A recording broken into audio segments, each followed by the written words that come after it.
संयुक्त राष्ट्र ने कहा है कि सदस्य देशों को यह सुनिश्चित करना चाहिए कि आतंकवाद का मुकाबला करने के लिए उठाए गए कदम अंतर्राष्ट्रीय कानून के तहत उनके दायित्व के अनुकूल हो।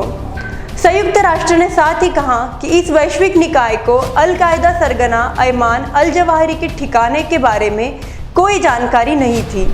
संयुक्त राष्ट्र महासचिव एंटोनियो गुतेरेस के प्रवक्ता ने एक बयान में यह जानकारी दी। अफगानिस्तान के काबुल में एक मकान पर अमेरिकी ड्रोन हमले में अल जवाहिरी मारा गया है। अमेरिका पर 9/11 को हुए हमलों की साजिश अल जवाहिरी और ओसामा बिन लादेन ने मिलकर रची थी। ओसामा बिन लादेन को यूएस नेवी सील्स ने 2 मई 2011 को पाकिस्तान के एबटाबाद के एक अभियान के तहत मार गिराया था। जवाहिरी अमेरिकी कार्रवाई में ओसामा बिन लादेन के मारे जाने के बाद अल कायदा का सरगना बन गया था।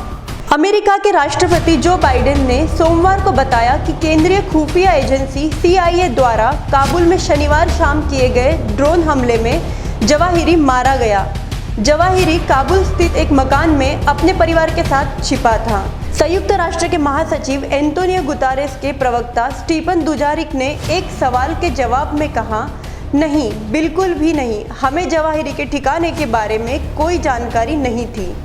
जवाहिरी के मारे जाने पर संयुक्त राष्ट्र की प्रतिक्रिया को लेकर पूछे गए एक सवाल के जवाब में दुजारिक ने कहा कि यह वैश्विक संगठन आतंकवाद के खिलाफ लड़ने और इस खतरे का मुकाबला करने में अंतर्राष्ट्रीय सहयोग को मजबूत करने के लिए प्रतिबद्ध है।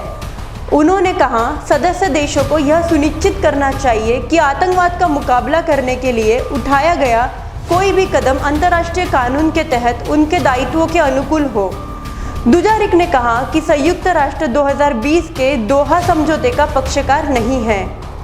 दोहा समझौते के तहत अफगानिस्तान से अमेरिकी सैनिकों की वापसी की शर्त को तय किया गया था। इस समझौते के तहत तालिबान को यह सुनिश्चित करना था कि वह अल कायदा सहित अपने किसी भी सदस्य अन्य व्यक्तियों या समूहों को अमेरिका तथा उसके सहयोगियों के सुरक्षा को खतरे में डालने के लिए अफगानिस्तान की ज़मीन का इस्तेमाल करने की अनुमति नहीं देगा। अफगानिस्तान के पूर्व उपराष्ट्रपति अमरुल्लाह सालेह ने कहा है कि पाकिस्तान ने डॉलर के बदले अमेरिका को अल कायदा के सरगना अयमान अल जवाहिरी के बारे में जानकारी दी। इससे पहले अमेरिकी राष्ट्रपति जो बाइडेन ने पूरी दुनिया को बताया था कि रविवार को काबुल में हुई एक ड्रोन स्ट्राइक में ओसामा बिन लादेन के बाद नंबर 2 जवाहिरी को ढेर कर दिया गया है। सालेह ने ट्विटर पर अपनी प्रतिक्रिया तो दी, साथ ही भारतीय मीडिया के साथ बातचीत में भी इसे दोहराया कि जवाहिरी 9/11 का मास्टरमाइंड था। उसके खत्म होने के बाद बाइडेन ने कहा कि अब इंसाफ हो गया है। सालेह से पहले पाकिस्तान के रोल पर कई विशेषज्ञों ने सवाल उठाए थे। सालेह के मुताबिक लादेन को भी पाकिस्तान में इस तरह अमेरिकी ड्रोन हमले में मारा गया था। जवाहिरी को भी पहले पाकिस्तान के आर्मी जनरल हेडक्वार्टर से काबुल लाया गया।